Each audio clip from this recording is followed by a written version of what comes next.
one team.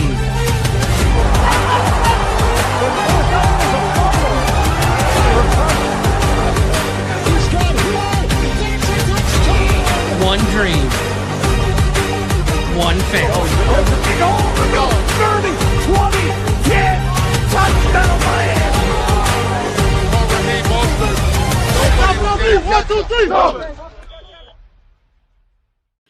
Hello, Miami Dolphins fans. How are you today on this Sunday night, March the 15th? And thank you for listening to another episode of the DolphinsTalk.com podcast. I'm your host, Mike Oliva, joined by Tom Ernest.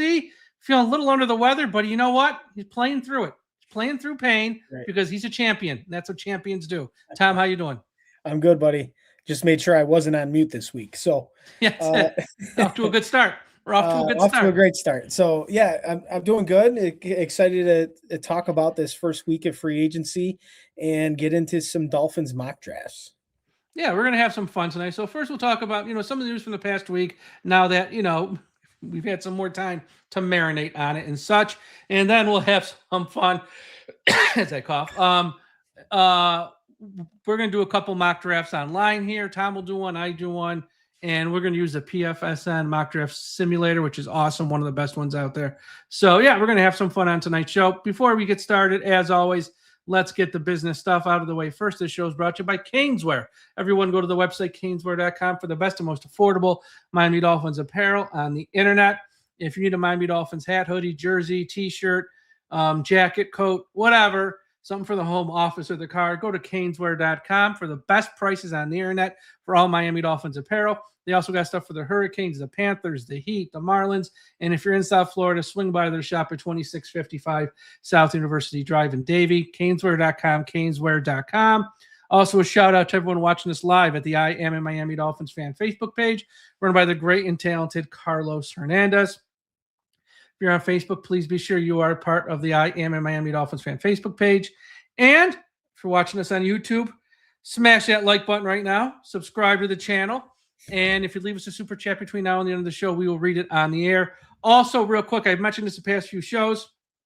If you have a business, if you have a company that you want to advertise on our website or our podcast, email me at DolphinsTalk1977@gmail.com. We have very friendly rates, and it's a good spot to advertise. If you have a company, a business, or any type of product, you can advertise on the website or here on the podcast with live reads. Again, email me at DolphinsTalk1977@gmail.com. All right, Tom, the big news of the week was Malik Willis. We haven't heard your thoughts on this. Pretty much what I've said is, everyone always talks about low risk, high reward.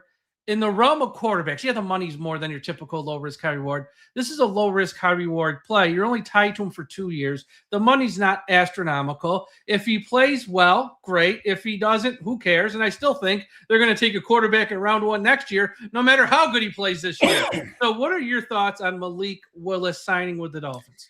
Well, I think you have to start with the ties, right? The ties with Jeff Hafley and John Eric Sullivan. The fact they brought in John Robinson, who was the former general manager at Tennessee, who drafted Malik Willis, who scouted Malik Willis. I think there was just too much familiarity for the Dolphins not to pursue him. I think he is an unfinished product. He came in the NFL with very limited experience. He didn't really get much of a chance in Tennessee. That organization was run very poorly. So he was sent to Green Bay. Green Bay, obviously under LaFleur. You saw in the limited work, Malik Willis looked like a competent NFL quarterback. Now he comes to Miami with the same type of system in play. He has an opportunity. So the contract, I didn't mind it. When you actually break it down, he's obviously got a very limited cap hit this season. But for the next 2, when you look at it, it's marginal at best. 22 and 25 million and 27 and 28. At best case scenario, he turns out to be a good quarterback. Right. And the Dolphins have him in a very good cap situation regarding money, where you have a starting NFL caliber quarterback for nothing. Most quarterbacks are making $50+ million a season. He's not going to make that in almost 3 seasons. So it's a very low risk move. I think there is high reward. Obviously, they brought him in because they want to give him a chance to be the Dolphins franchise quarterback. Now, I agree with your sentiment as well. This isn't going to deter the Miami Dolphins from drafting a quarterback, especially in the first round in 2027. But if Malik Willis can steady the ship and be the guy this year and maybe even next year, you don't have to rush the rookie quarterback. And that has always been, again, we're always going to talk about the Packers model because this is where these guys came from. John Eric Sullivan grew up in the Packers model. And what did the Packers do? They had Brett Favre. Aaron Rodgers sat on the pine for 4+ seasons. You have Aaron Rodgers, you draft Jordan Love in 2020, and Jordan Love sits on the pine for 4 seasons. Now, is that going to be the case with whoever the Dolphins draft maybe next year in the top of the draft? That's up for debate. But as of right now, they're not in the business of rushing a quarterback to play. They'll let that quarterback marinate. So I like the decision. Once I saw the contract, I wasn't on board the Malik Willis hype train going to Miami. I just think I knew the move was going to happen. I just wasn't on board with it because of course, the limited cap space, but they did a great job manipulating the contract to make it work for Malik and to keep him away from Arizona. So I think it's a win-win for Malik and the Miami Dolphins, and see where it goes in 2026. Well, his agent was putting out numbers there for a month. Are you going to get 30 or 35 million? I kept saying, from who? Who's going to pay him this? No one's going to pay this guy 30 or 35 million. Arlovsky was saying he was going to get $40 million. Exactly. It was just his agent, which is a very good agent, one of the most powerful agents out there, pumping that into the system, trying to get the money, which that's his job. I get it. So, but I always kept saying the Jets aren't going to pay him. The Jets got more picks in this draft and next year. They have no incentive to pay someone that much money when they're just going to sit tight and get any quarterback they want next year. I mean, I know it sucks for us as fans of the Dolphins to hear that, but the Jets have so many picks next year. They're going to get who they want unless a team finishes worse, which FYI might be us, and just refuses to trade with them. So there's that aspect of it. And plus, Arizona, they liked him. I don't know if they loved him. And plus, they're probably in a spot this year to get someone like Ty Simpson, either trade him back into round 1 or maybe the top of round 2. So they didn't need to spend the money like that. And it just made sense for Miami. They are comfortable with him. And what does John Eric Sullivan say? The best time to draft a quarterback is when you have one. And I know Dolphins fans fell in love with Quinn Ewers, but as I said, Quinn Ewers started 3 games last year, and he really wasn't that good. I mean, he was fine. He was adequate. It was passable, but they didn't draft Quinn Ewers. They don't know Quinn Ewers, and he wasn't that good. So they were going to bring someone in, and they got the guy they liked and that they know. And now next year you take a quarterback. Guess what you got? You got a quarterback competition. And when the guy, whoever they take in round 1, whether it's Moore or Manning or Sellers or whoever it is ready, then, you can decide on Willis. Did he show enough to still be here? Or are we going with the young kid that we took? I mean, those are what you call champagne problems. We haven't had champagne problems since the 1980s. Now we're going to have them again, and that's a good thing. And I want to say this again. I've said this a few times to the fan base who thinks, now we signed Willis, we're going to win too many games, and we're not going to be able to get a good quarterback next year. Folks, look at the defensive depth chart. We have the single worst defense in the league. And a few rookies we take in the upcoming draft ain't going to change it. The secondary sucks on paper, sucks on toast. It just sucks. Okay? They signed some guys this week. Half of them won't even make the team. Okay? And the other half they signed really aren't that good. Linebacker, you got one guy in Jordan Brooks. Okay. Zach Sealer getting a little long in the tooth. He's all right. The other guys that they took last year were men's and men's. The defense is so bad. And, yeah, if they used every pick in the upcoming draft on defense, which they won't, it's still going to be bad because you're going to be a bunch of first and second year guys with Jordan Brooks, essentially. And then look at the schedule, the NFC North, the AFC West, at San Francisco, the Colts, Cincinnati. We ain't winning too many games. Don't worry about winning too many games the Willis. Here's the deal. 2 things can be true at the same time. Malik Willis can be a very good player, and the Dolphins are still going to win 4 games or something like that, 5, whatever. I think both those things can each be true. Miami can score 27 points a game and still lose every game by 10 because we ain't going to be able to stop anybody, especially playing those teams. So I wouldn't worry that now we're going to win too many games. Be picking, 16th. I'm not worried about that at all. The needle hasn't moved on Miami's over/under win total because they signed Willis. I think he's going to play well. I think the offense is going to be vastly different because now you have a quarterback who can make plays with his legs. You can call designed run plays. You can do a tush push. We're going to have RPOs out the yin yang where we're going to run the ball for first downs. Achan's going to run. Willis is going to run. Going to be quite fun to watch, actually. The offense might play well, but I'm not worried about winning too many games when the defense is awful. I will say this, Mike. It is the Miami Dolphins, and they will always find a way to screw the pooch when it comes to not draft this time, position. Tom. Not this time. But and I'll say this: they are not. They being Halfley and John Eric Sullivan, they're not here to tank. So no, they never tank were. Out of the window. They're not tanking. They're putting guys out here on 1-year prove-it contracts.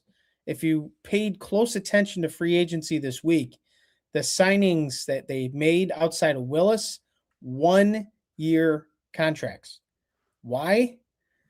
You want to see if you have anything with young kids, guys that didn't make it on other rosters. You want to give them a shot. And you want to see if they can be a player for the Miami Dolphins down the road. But it's the flexibility of the salary cap. That is why you see 1-year deals this season. Are the Dolphins going to be massively active in 2027 in free agency? Probably not. They are going to sign more players in 2027 to multi-year contracts, but I don't think they're going to go big fish hunting.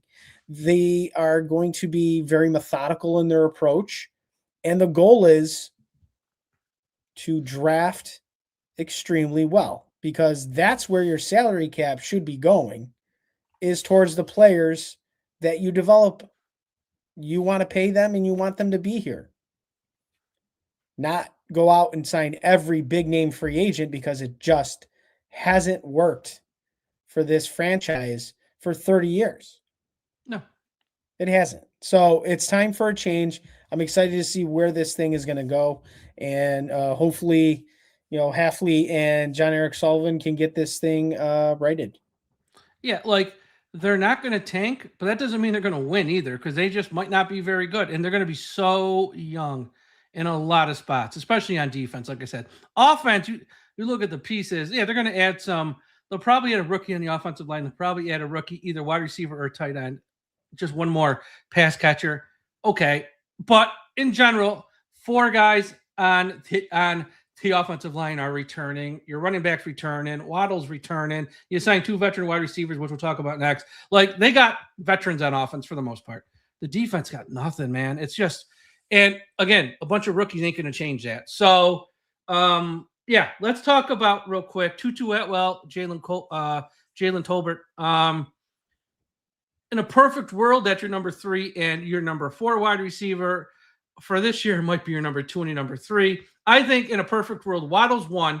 Your number 2 is hopefully you get someone in the draft. So, they're not taking a wide receiver in round 1. They're just not. Round 2, I don't think they would, but they might. But not round 1. But hopefully you get someone in the draft who maybe not this year, but long-term can be a number 2. But let's just say for this year, Waddle's your 1, Tolbert's your 2, Atwell and the rookie are fighting for the 3-4. Malik's your 5. Again, is it great? No. It's not awful, though.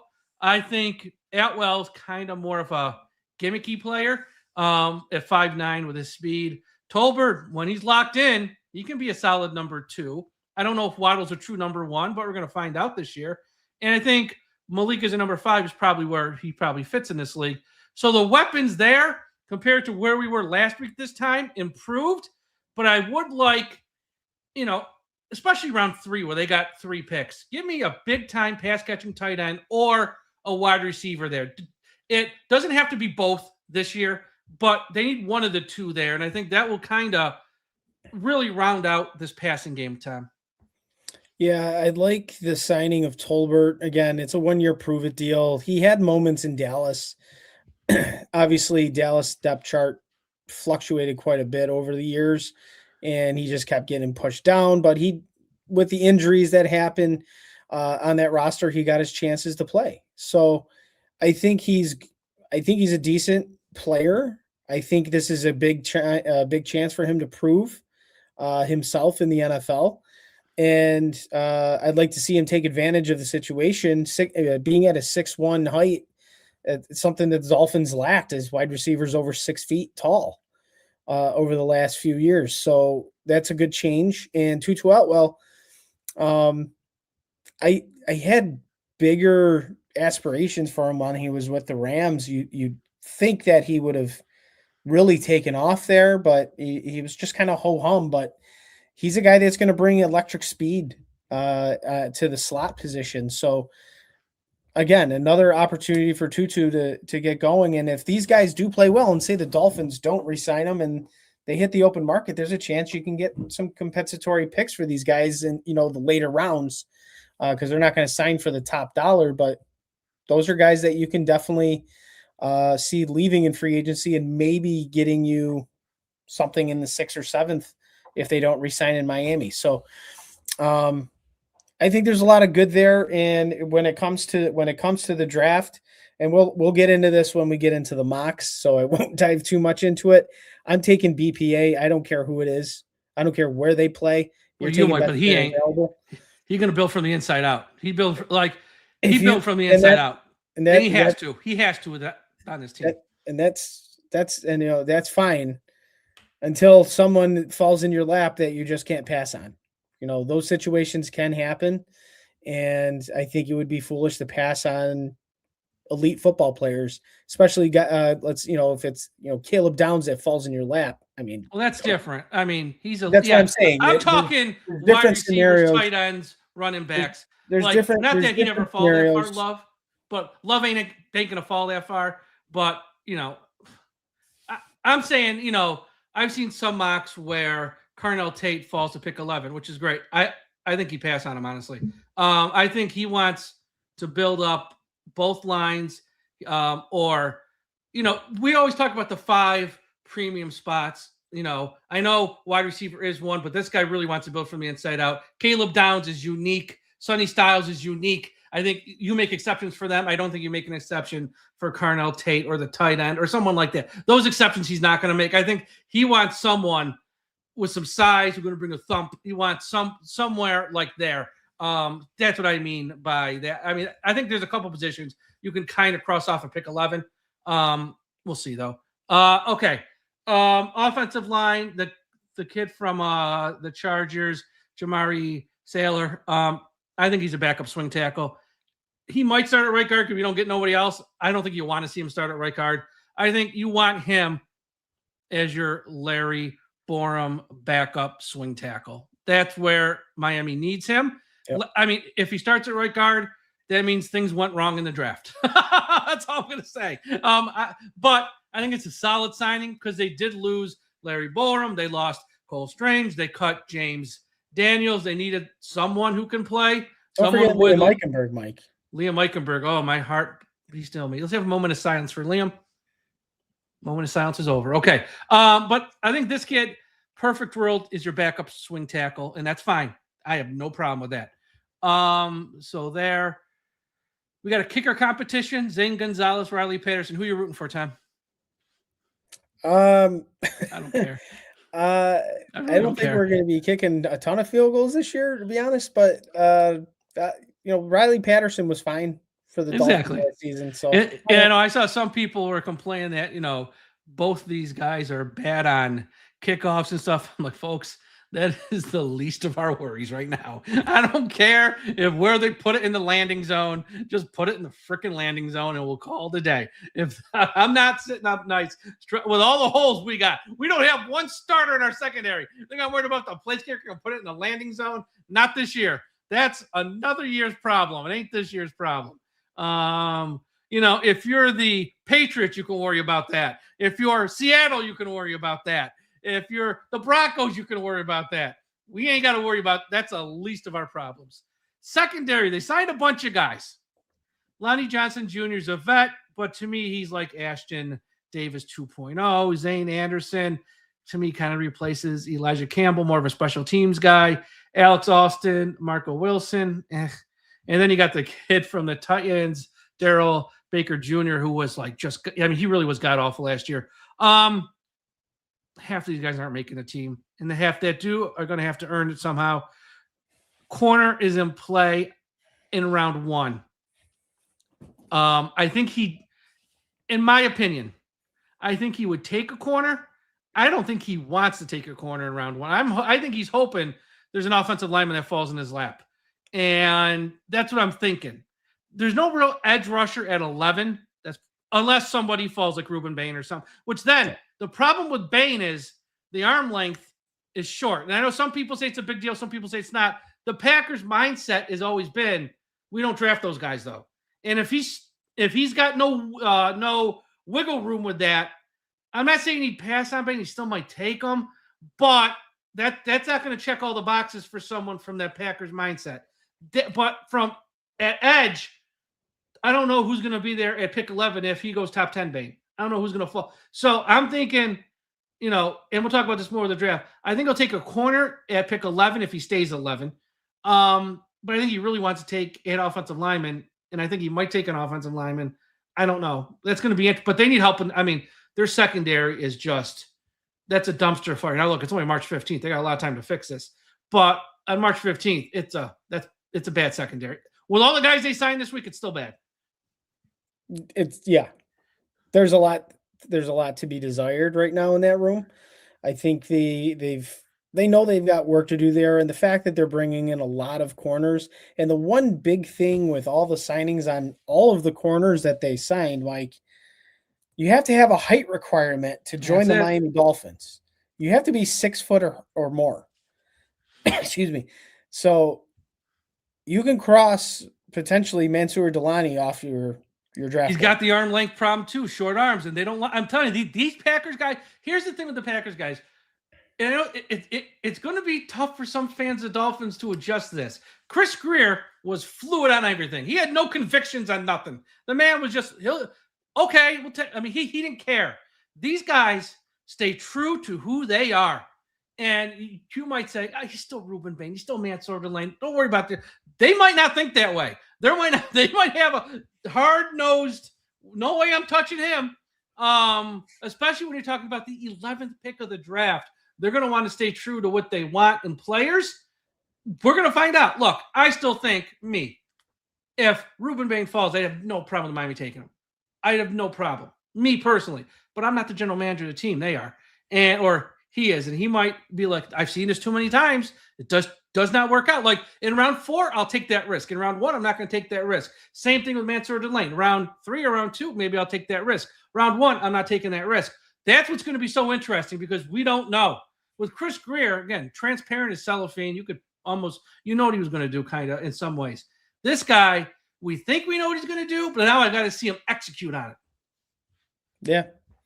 Yeah. I mean, being a Hurricanes fan myself, I don't care about his arm length. That dude is a monster. He went up against some very good offensive linemen in the playoff, and he had no problem. So I think if Bain falls, you'd be foolish not to take him. I don't care about the arm length. He's just a really good football player, and he was coached by a Hall of Famer. So I would be a foolish move on their part if they just decided to pass on him because of his arms. That's just me. Yeah. Well, again, I'm not the general manager either. It's going to be him and Mansour Delane are going to be the two most interesting ones if either one of them are there. Look, they both might be gone by pick 11. Who the hell knows? But if either one of them are there, does the arm thing become an issue for them, or are they going to say, you know what, this guy's so good, I'm just going to overlook it in this instance? I don't know. None of us know. Anyone who tells you they know is lying to you. That's what's going to be interesting about this. Last one before we get on with our mocks here. Edge rusher. Again, if the secondary's bad, edge rusher's probably a close second. Outside Chop Robinson, they got nothing. Now, they did sign the kid from Philadelphia, Joshua Uche, is I believe how you say the last name. I got to find out for sure. He had one season with the Patriots where he had 11.5 sacks. Other than that, been kind of a disappointment. But again, he will make the team. He will be in the rotation. If he's starting, that's going to be an issue. But he is in the pass rush rotation, and he's a quality player. Willie Gay's back. The kid from the Ravens, David Ojabo, I mean, he's just a training camp body, as is Robert Beal. We'll see if they're going to have to earn the roster spot. There's really nothing special there. But I think the kid from the Eagles, he'll make the team, I think. And, edge rusher. Again, when he says they have to build this inside out, he knows he needs one more offensive lineman, especially when you have a pretty much close to an all-pro running back and now a quarterback who, outside of Lamar Jackson, probably is the most, running type of quarterback in the league. They're going to want to run the ball a lot. And so I think he wants offensive linemen and edge rushers badly in this draft. And then, of course, secondary as well. So those, I think, are where he's going to hone in the early rounds. And, so pass rush time ain't looking too good either. Nope. A lot of work. They need and Chop Robinson needs a rebound season. Last year, he was not very good. He had a very slow start. His rookie season came on very well in his the second half of that season, but he was MIA last year. MIA. So he needs more improvement, but he also needs a running mate. And he needs someone on the opposite side that can maybe take a little pressure off him. The Dolphins last year had Bradley Chubb. Bradley Chubb had a good season last year. Chop Robinson didn't do much. So there's the Dolphins are basically a blank slate. That is what they've done to this roster. They gutted it out. It's an expansion team. It's a glorified expansion team this year. And, we felt that way in 2019 too, Mike. The roster stripped down outside of a couple players like Xavier Howard and Devontae Parker, Ryan Fitzpatrick.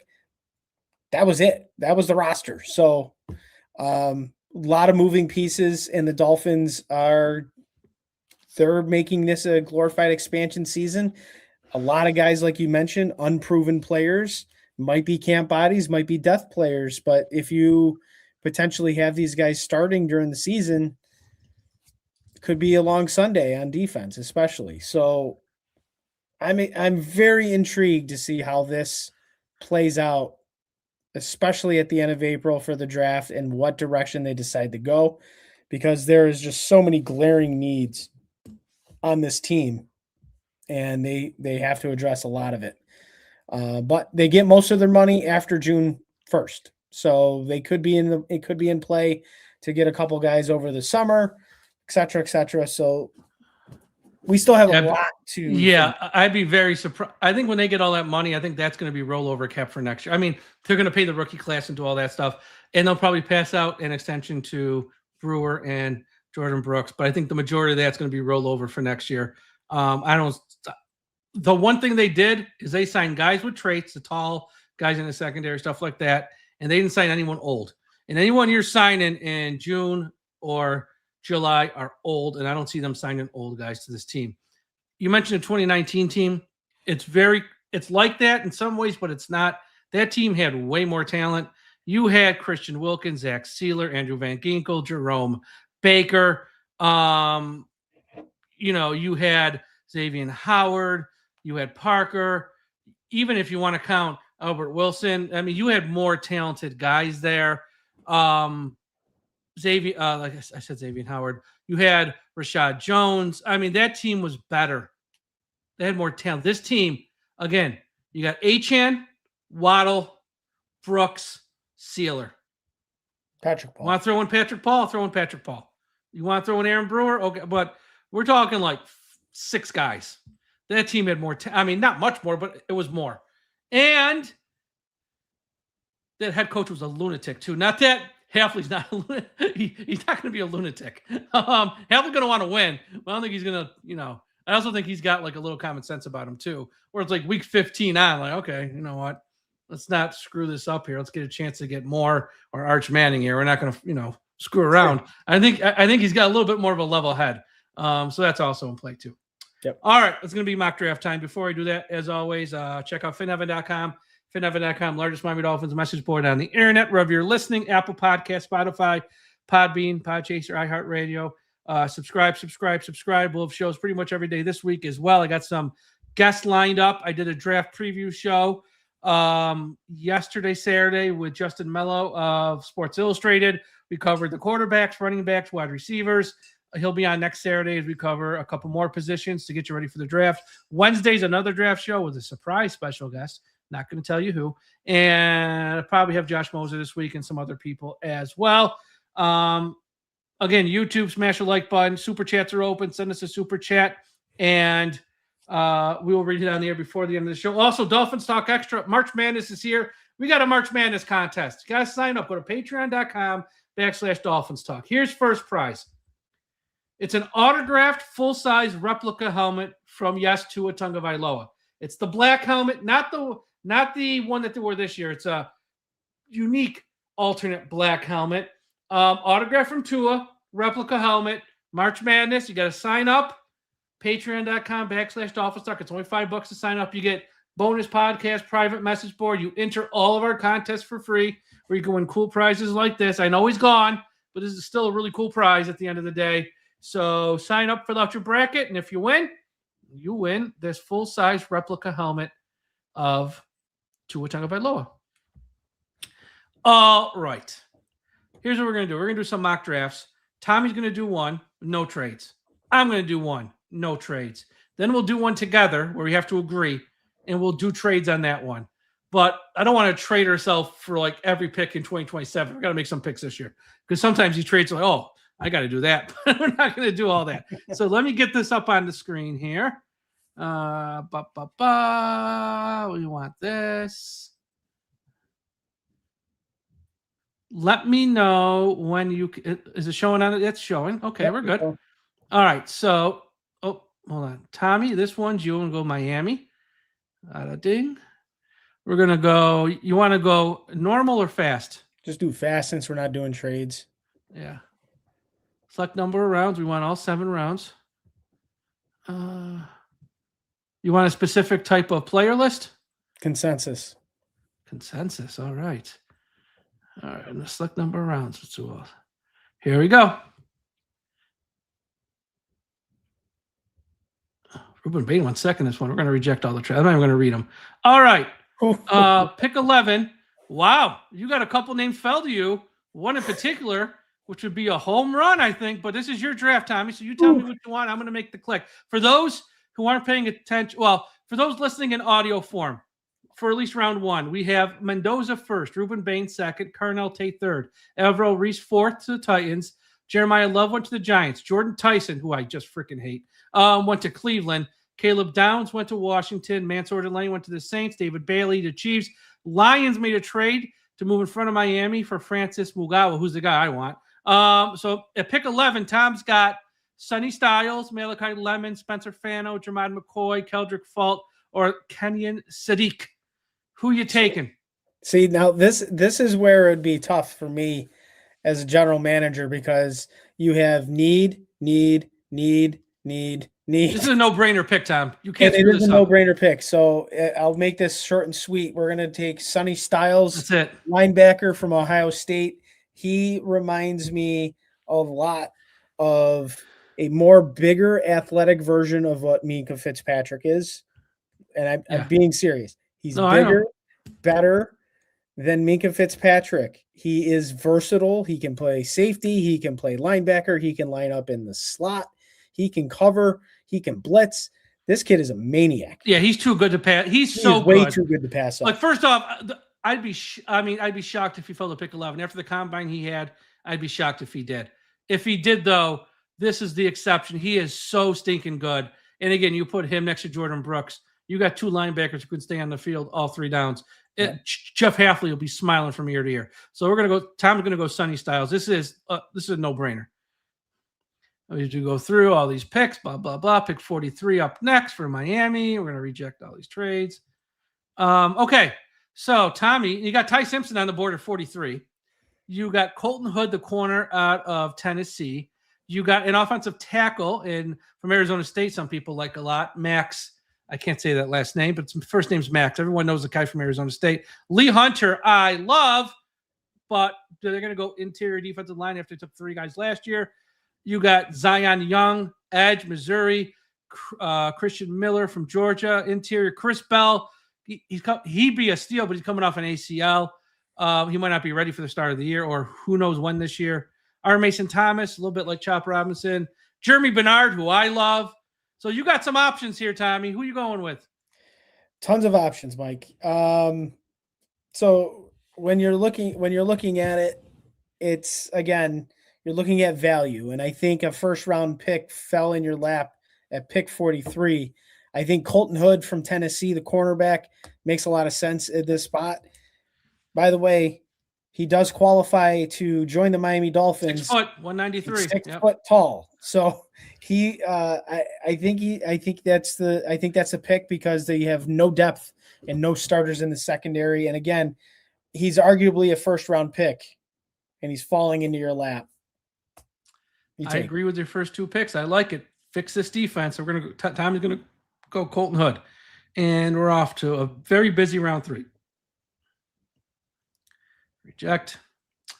All right, Ty Simpson's still on the board in round 3. This is absolutely crazy. You got Ty Simpson. You still got Lee Hunter. You got Keontae Scott from the U. You got who else we got here? You got a run. You're not taking a running back. You got safety Kamari Ramsey out of USC, who's very good. You got Devin Moore out of Florida. Zeke Wheatley from Penn State. Chandler Rivers. There's no way you're taking him. He's like 5'10". There's no way he's going to be picked here. What are you thinking?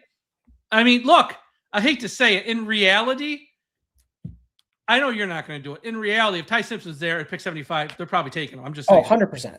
Yeah. 100%. But in reality, he's not on the board. He won't be there in round 3. He's late round 1. I mean, honestly. Yeah, he's 100% going to be drafted. And even if he got out of round top 1, of round 2, he's going to be the first pick in round 2.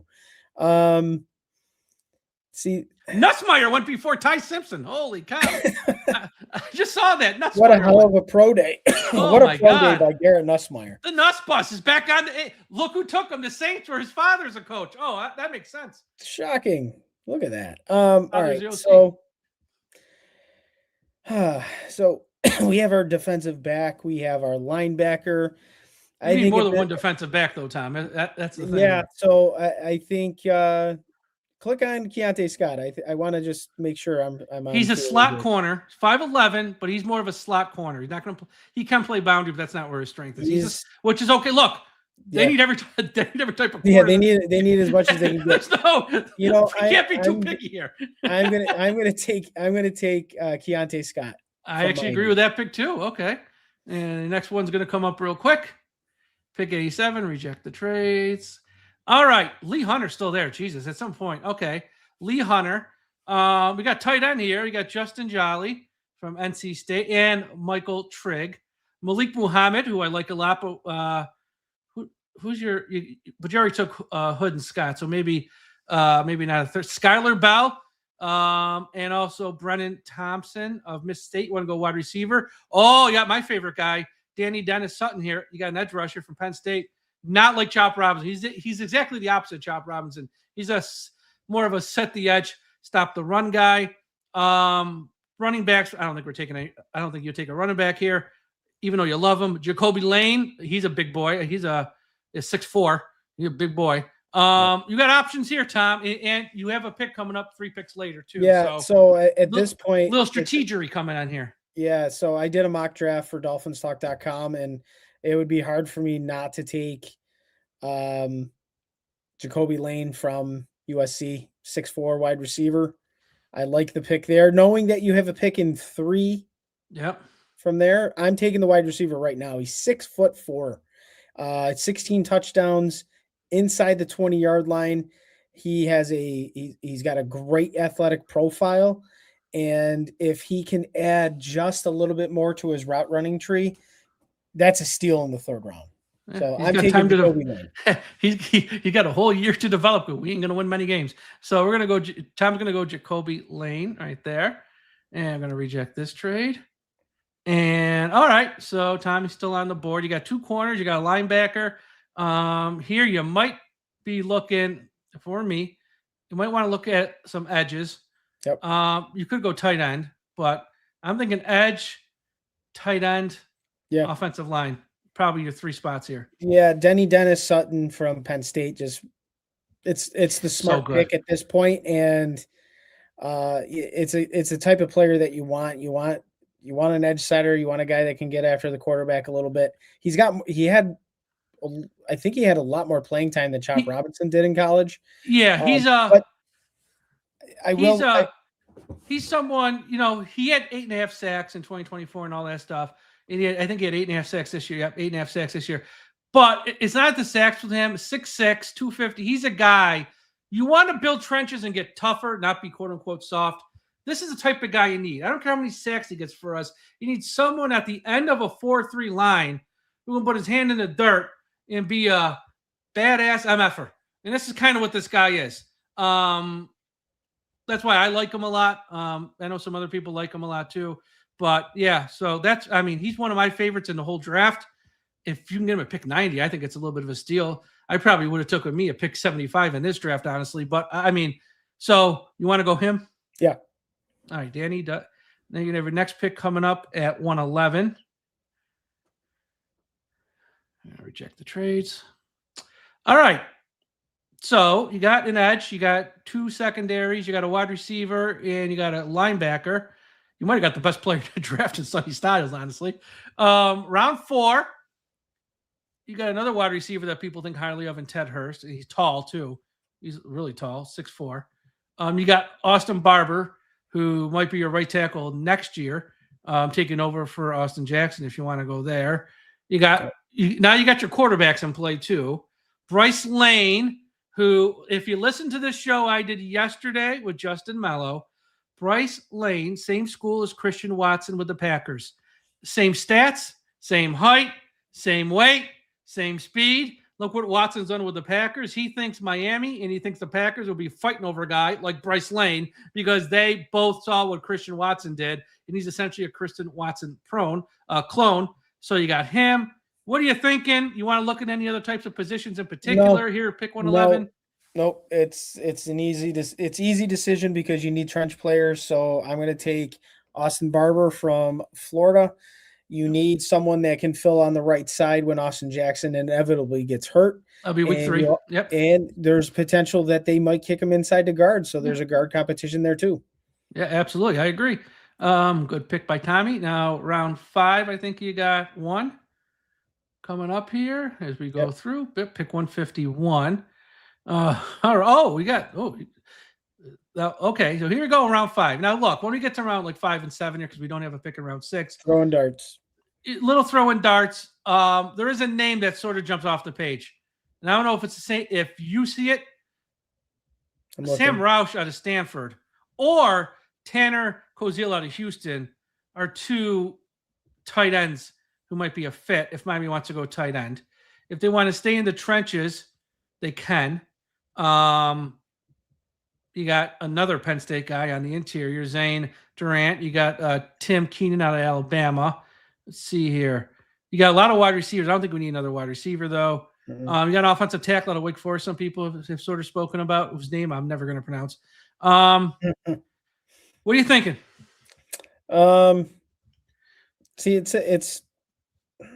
It's like throwing darts at this point. I know, it really is. Give me I'll go with Sam Roush from Stanford. Yeah, that's a good pick. I mean, if you're looking to add depth and you're looking for potential starters this late in the draft, or you're not finding them. Yeah, you have an opportunity to do something at the tight end position. I think if you can give Malik Willis more options, I think that's better. Because they want him to succeed. So that's why you'll see the Dolphins probably go with some offensive talent, especially if they fall in their lap. They're going to draft offensive players, not just offensive linemen, not just defensive linemen, not just corners. They're going to go after wide receivers. They're going to go after some tight ends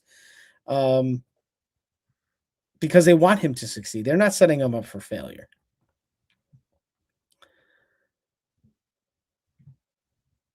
All right.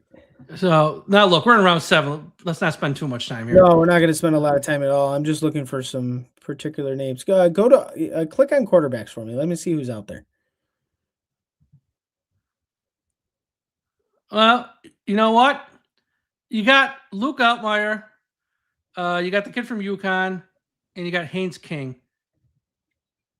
Jalen Daniels is kind of like a Malik Willis type, 6'1". I don't know. I think they're going to want some size in the next guy. What's Haynes King? 6'2", a little better. What's Luke? 6'2". What's Joe? 6'3". Yeah, I mean, don't click Diego Pavia. No. Look, first off, no, he's just too short. And second off, his attitude from the Heisman Trophy thing on was just vomitous. Like just it just comes off like a self-entitled. Just no. I'll just leave it at that. Yep, leave it at that. All right. So I don't really like any of the quarterbacks there. I think Haynes King's got a little upside, but I mean, I think it's round 7. He can be like an H-back type player in the NFL. To be honest, you can find ways to use him. Yeah. Yeah. All right, go back to all. Let's get to. Let me go to the full list. All right, throwing a dart. Let's go with Quintavious Hutchins, edge rusher from Boston College. Hafley probably coach him. I don't know for sure, but that actually makes sense. And then with the last pick. Okay. You know what? I took him in my mock. I'll take him here. Jack Kelly from BYU. Always good to have someone from the Mormons on our side. All right. It's a joke. People don't take it seriously. Let me save this. Okay. So Tommy, Sonny Styles, Colton Hood, Keontae Scott. Your first 3 picks are defense. I love that. Lane at pick 87. I love. Danny Sutton. I love. Boston Barber. I love. Sam Roush. I love. And then look, I don't care about your last 2 picks, but up till pick 151, you get an A+ from me. That's an A+ draft right there. That's an A+ draft. I don't think Sonny Styles is going to fall, but if he does, you're not taking more than 30 seconds off. No, that TV time where it says the pick is in. Here's a question: say Sonny Styles falls. Let's just play along. Sonny Styles falls. Yeah. Let's say someone else falls. Francis Mugawa from Miami. Oh. Then who you taking? Oh. I'm taking Francis at that point. I would still go with Sonny. All right. Defensive-minded head coach. Look at me. I'm taking the guy from the U. You're turning on the U. How about that? All right. So we're going to restart this. I'll do mine now. Let's go Miami. We'll go 7 rounds. We'll do consensus as well. We'll go fast. This is where it'll change a little bit. It's not going to be. Yeah, I'm sure. It's not going to be the same exact. Except Mendoza. We're off. Actually, it's pretty close to this. Oh, there you go, Mike. Easy to There's see. My guy. Oh, this is my favorite guy in the whole draft. He really is my favorite guy in the whole draft. Mayoga is fantastic. And I watched him for years in Miami. Yeah. I love him. You can play him at right guard, and the moment Austin Jackson gets hurt, like in week 2 and is out for 8 weeks, you'll just move him to right tackle, and you leave him there forever. You just keep Austin Jackson on IR the rest of the year. Who the hell wants him at that point? I've seen mock drafts where he goes like 3rd. A lot, but if he's not going 3rd, he's going 11th. There's like no in between. It's just funny because he can't play left side. He's only a right tackle. All right, I'm going to play before you officially make that pick. Just looking at this draft board, if Mayoga wasn't there, let's say that it was Mansour Delaney. You had Jordan Tyson, Makai Lemon, Spencer Fano, Keldrick Falk, and Kenyon Sadiq. There's some good offensive players there. I'll tell you the guy I take, and I know it's sacrilegious, the guard from Penn State, Vega Ione. I take him. All right. Because I know it's like, don't take a guard that high. That dude is, he is just one big, nasty sumbitch. And you put him at one of the guard spots, Joan at the other. Hopefully Joan improves a little. I can't say for certain he will, but he would be outside of Francis. I think Vega, in a perfect world, you trade down a couple spots and take him. In a perfect world, even if you can't, at this point, let's just fix this offensive line once and for all. And Spencer Fano, I'd have no problem with, although he's probably going to move inside. So if you're going to take a guard, I want the guy who knows how to play guard and who is a better guard in Vega Ione. But yes, in this one, we're going Francis Mayoga out of the U at pick number 11. And we move on. Pick 43. Okay. We got options here. And two of them, okay, we got three of them that jump off the page for me. Actually, four. Yep. We got Brandon Siss, cornerback, South Carolina. Let's check out the height here. 6 foot, he would qualify. We got Zion Young to help with our edge. 6'6", 262. I like him a lot too. We got, this is one of my favorites, but it's just not going to work out for Miami because he ain't going to fold around 3, and I probably can't take him here. Jeremy Bernard, who's just, technically sound. He's got huge hands like oven mitts, catches a lot. I mean, he's just so good, but I can't take him here. There's too much. And I got Chris Bassett, but I just took an offensive lineman in round 1. So I'm looking at either Brandon Siss, I believe you say it, or Zion Young. We need help at both really bad. Both of them I've seen mock go late round 1, so the fact they're both here at 43 is a good sign.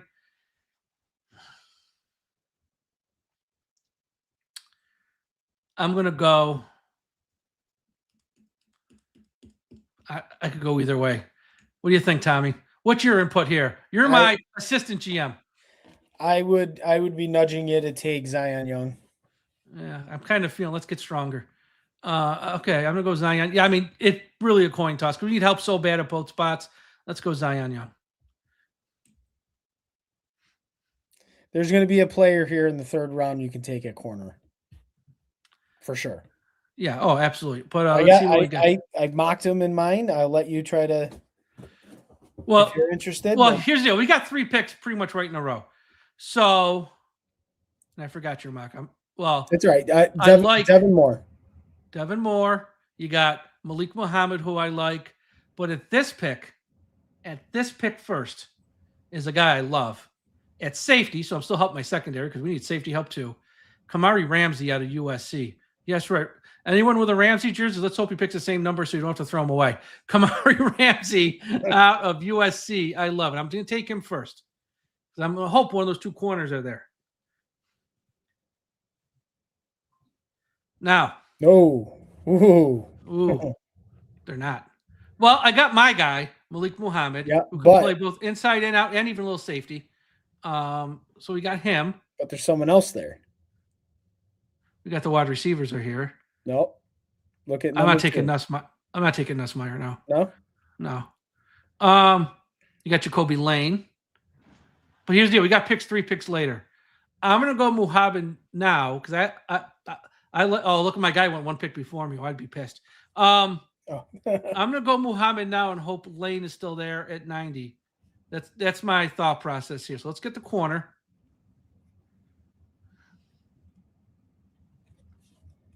Jacoby Lane's still there. Let me make sure. Too small, tight end. I don't want tight end. Yeah, let's just take Lane.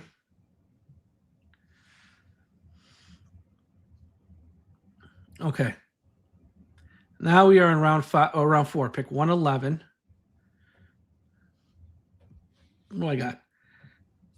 Offensive lineman, edge, safety, corner, wide receiver. So I'm hitting our needs. Where are we going to double dip here, though? Not offensive line, although I'd like to. It's not there. Not wide receiver. It's got to be secondary or edge. Let's see if there's anyone in the second. What's this? This kid here from Arizona looks. I've heard his name. 6-year senior, a little bit older, but that's okay. Medicals is okay. I don't like the medical thing. Jalen Kilgore at safety. Yeah, I've heard him get talked about. We don't need a running back, otherwise Singleton would be a nice one. Tight end, Jalen Farmer. You know what? Hold on. Jalen Farmer's too good to be passed up here, 111. And I don't know if Jonas Vinay is going to be any good. And my guy here, Francis, is only 1 year at guard. Because then Austin Jackson's going to go kick rocks after this year. Jalen Farmer's too good to pass up here. This is just BPA. And if we're going to fix that O-line, let's fix it. Jalen Farmer. I like it.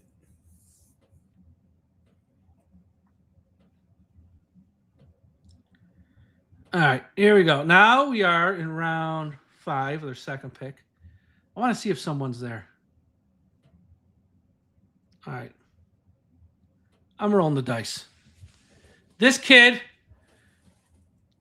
if you're building a quarterback in a lab, this is what is going to come out as your finished product. He's got everything size-wise, everything trait-wise. He just needs to be coached up a little, and he's got to find a clutch gene in big games and play a little better. Now, it's not all his fault because Penn State had no wide receivers when he was there. I mean, they had a worse. I mean, that team won more games with no wide receivers ever. Tyler Warren for 1 year was a nice little outlet for him, but other than that, he was throwing to you and me in some of those games. I'm going Drew Aller here because why not? Quarterback competition this year. Willis, Quinn Ewers, Drew Aller. Sorry to Cam Miller. Hardly knew you. I'm taking him around 5. And these last 2 picks, we'll just figure it out. Look, as I've been saying to people, Rome wasn't built in a day. We ain't going to fix all these spots in 1 year. So, yeah. Round 7, pick 227. Just because I want to say his name, George Gumps. We got Forrest Gump. We're taking George Gumps just because I like the name. I'm not going to. Round 7. Oh, I see somebody I like. We're going to go Cole Wasinski out of Texas Tech. All right. I think that's the last one.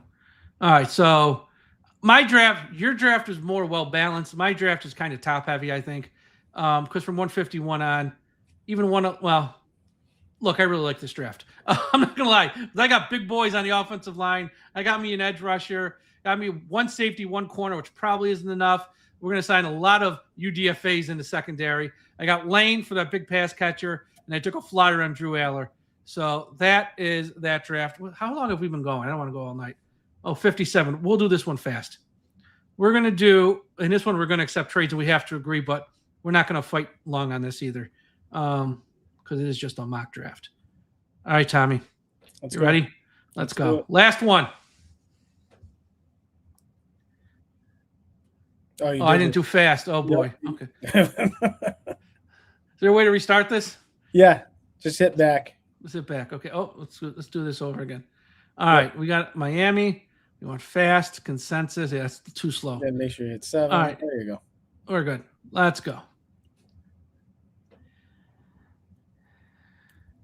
Okay. Here's a trade offer. We slide back 2. And we get pick 61, but we got to get pick 111. Here's the problem. Look at our board. We got Sonny Styles and Ruben Bain. I don't want to make this trade. What's the second trade? Yeah, so let's reject this one. No, just go to the next. There you go. We go back. Yeah, we're not dropping that far. No, because if they weren't there, I'd say yes, especially to this one. You get a second next year. But we're going to reject both of these because we're taking either Bain or Styles. Who do you like? Oh, my God.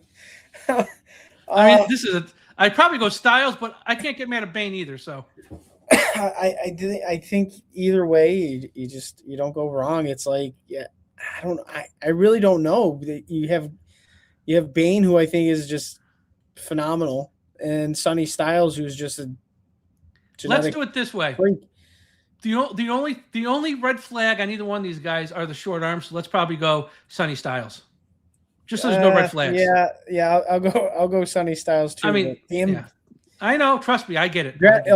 I will be pulling my hair out on draft night if that board fell that way. It's never going to happen. I know. Pacing back and forth. Because here's why. And to every one of these drafts, Jordan Tyson's top 10. Jordan Tyson is hurt consistently. There's no chance he's going. I'd be stunned if he goes top 10. Stunned. But in all these mocks, he's rated so high, but they're not factoring in. This guy is consistently in street clothes on the sideline. That's why in real life this wouldn't happen. But again, that's one guy. This one's got Mansour and McCoy going. So, yes, someone would have to fall. So let's go Sonny Styles for this one. Again, it's just a mock. We're going to do this a few times between now and the real draft. But just to play along, we'll do Sonny Styles. Okay. We go back 4 spots, and we pick up 78, and we lose 111. So we pick up a 4. So we slide back 4 spots and we pick up a 4th third, but we lose our 4th. Now, here's who's on the board. This is what's important. Colton Hood's on the board. Zion Young's on the board. Chris Johnson's on the board. The wide receiver I like from Alabama's on the board. Chris Brazil, the wide receiver from Tennessee, is on the board. Show me the We're going to get one trade. of these guys because power going back is 4. Yeah. Show me the next trade. Oh, yeah, that's right. I was.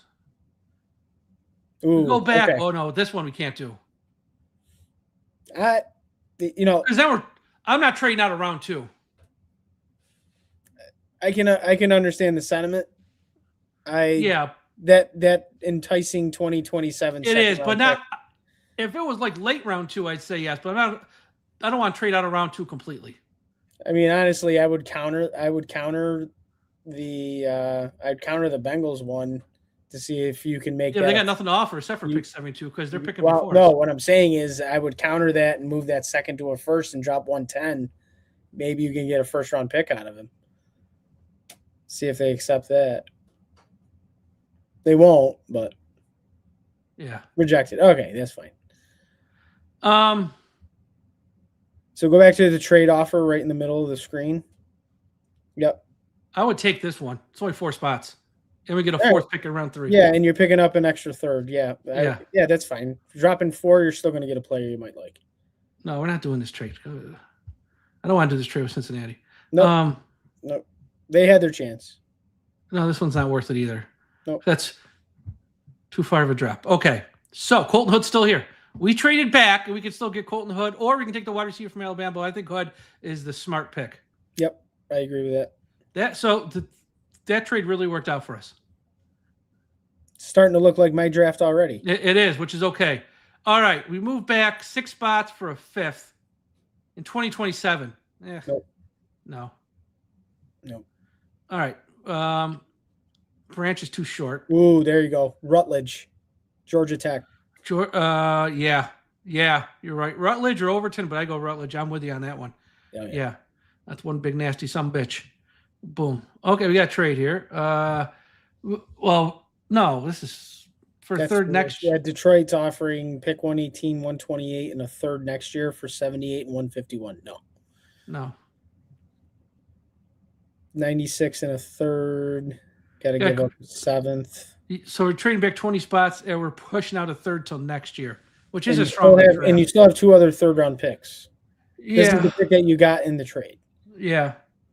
This one might not be bad, actually.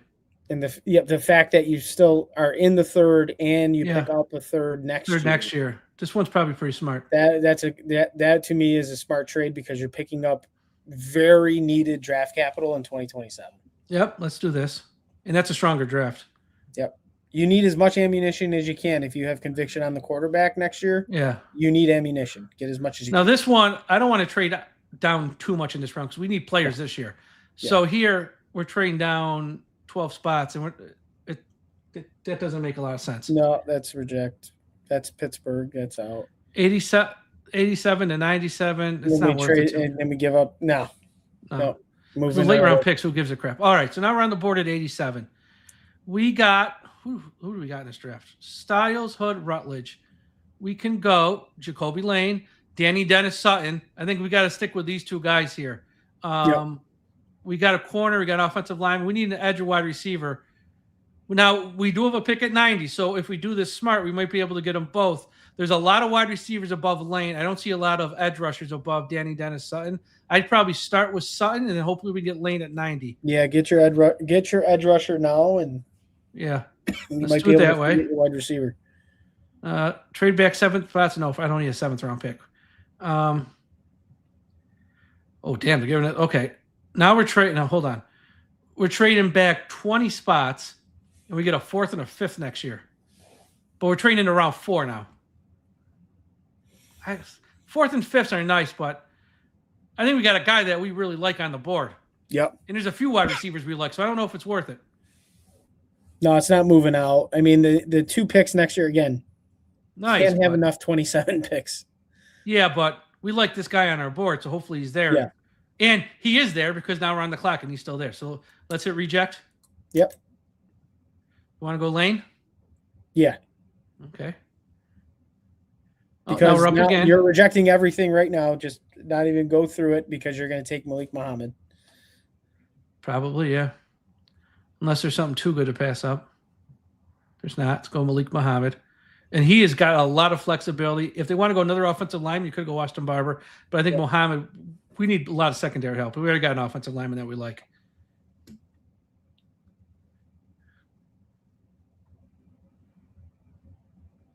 $151, no trade offers. What do we have? We got linebacker, corner, guard, edge, wide receiver, corner. So safety, another edge, tight end, I think are in play here. Safety, edge, tight. We've got what's Lewis Moore out of Indiana. We got Barham from Michigan. Barham from Michigan is not a bad pick. You got the Houston tight end.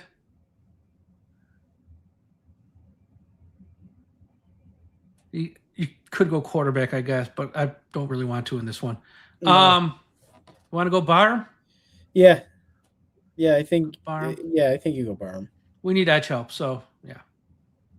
Let's see. It's gonna go quick here. I think we only got 2 picks left. I don't think we traded both 7s. Maybe we. Here we go. 220. No, we don't. We don't need extra 7-round picks. No, we don't need extra 7. So here you got the edge. Well, you just took an edge. You got the safety from Nebraska. You got Jaden Kennedy, 5'11". Too short. Well, that's not too short. Can't ride the slide. Yeah. Facility. Safety, we could go there. Got Gumps again. Eric Gentry. We already took a linebacker. I don't know if we need one. You got Jacoby Thomas out of the U. He's a thumper. I like Jacoby. Let's take him. The hell. That might be our last pick because we traded. So here, this might be our best draft, Tom. Yeah. I like this. Yours was good. I'd rank this one, and yours are almost the same though. But I'd rank this one 1, yours 2nd, and mine 3rd, because we picked up a 3rd here in 2027 with this one. Yep. So I don't know if I'll share these on social. I'm saving them, but yeah. So all right. I mean, honestly, in that last one, my favorite pick was Kalen Rutledge. I know. I mean, that's the thing. If we come out of this draft again, as I've been telling people, Rome wasn't built in a day. We're not going to fill every need. It's just not going to happen. With that said, if you can get 3 guys or so who are contributors this year, one's got to be at edge, someone in the secondary would be a big help. But yeah, that's not too bad there for sure with what we did. And look, if Sonny Styles falls, that'd be awesome. It's very unlikely he's going to fall.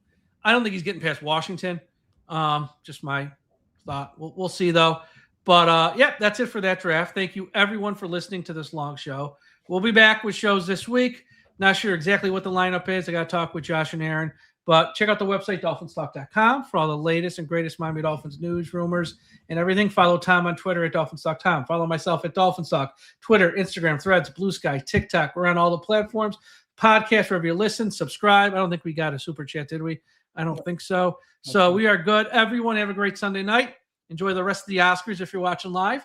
And we'll talk to you again after a while. Fins up.